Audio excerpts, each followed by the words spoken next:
Halo, sehubungan banyak teman media yang bertanya terkait pendaftaran merek Citayam Fashion Week ya oleh salah satu badan hukum swasta eh, milik salah satu artis di kelas 41 yang membidangi hiburan, peragaan busana, acara-acara TV dan lain sebagainya.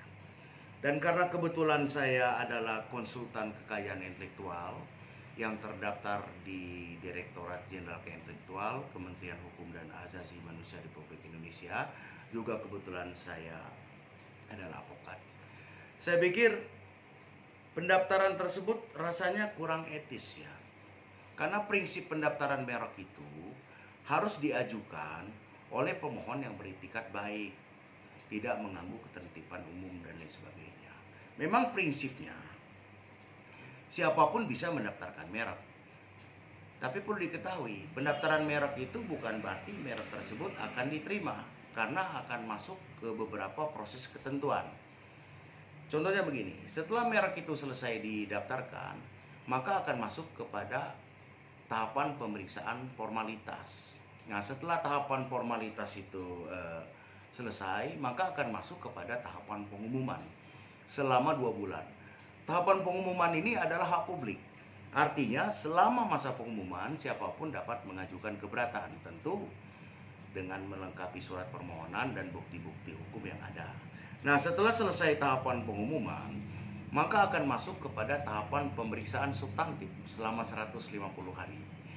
Tahapan ini akan dilakukan oleh pejabat fungsional pemeriksaan merek yang berpedoman pada pasal 20 dan pasal 21 Undang-Undang Nomor 20 tahun 2016 tentang merek dan indikasi geografis. Nah, tahapan ini yang menentukan apakah merek ini bisa diterima atau akan ditolak pendaftarannya. Nah, banyak faktor-faktor merek itu tidak bisa diterima, akan ditolak pendaftarannya. Jika merek tersebut bertentangan dengan ketertiban umum misalnya, atau norma-norma tertentu, atau merek tersebut diajukan oleh pemohon yang beretikat tidak baik, tentu akan ditolak. Saran saya, ajukanlah merek itu yang benar-benar orisinalitas, benar-benar kebaruan, benar-benar karya sendiri. Jangan mendaftarkan merek karena melihat sesuatu hal yang sudah besar terjadi. Citayam Fashion Week ini ya tidak jadi terkenal begitu saja. Tentu ada peran beberapa tokoh di dalamnya, seperti katakanlah Roy, Bonge, dan JJ.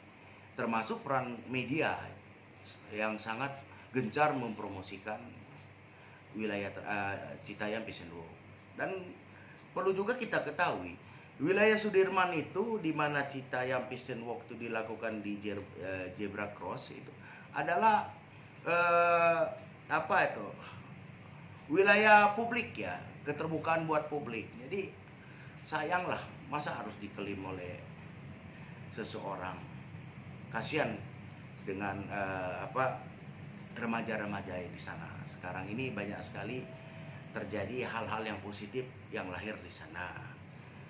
Merek itu kalau sudah didaftarkan dan diterima pendaftarannya, maka dia akan mendapat hak eksklusif yang diberikan oleh negara, seperti hak kepemilikan merek diperoleh setelah merek itu terdaftar, diatur di pasal 3 Undang-Undang Nomor 20 tahun 2016 tentang merek. Hak-hak merek itu adalah hak eksklusif yang diberikan oleh negara untuk menggunakan merek tersebut atau melarang orang lain menggunakannya. Bahkan di dalam aturan merek itu ada aturan sanksi pidana. Katakanlah barang siapa menggunakan merek di pasal 100 ya, sama pada keseluruhannya, itu bisa diancam dengan 5 tahun dan denda 2 miliar. Kan aneh, masa kita mendaftarkan satu hak yang bukan kita? Nah, bagaimana langkah sebaiknya? Jika kita merasa salah, merek itu bisa dicabut. Namun prinsip pendaftaran merek itu post to file. Siapa dulu mendaftarkan, maka dialah pemiliknya. Namun belum tentu merek itu akan diterima pendaftarannya. Ini kan baru pengajuan permohonan. Nah, demikianlah dari saya, mudah-mudahan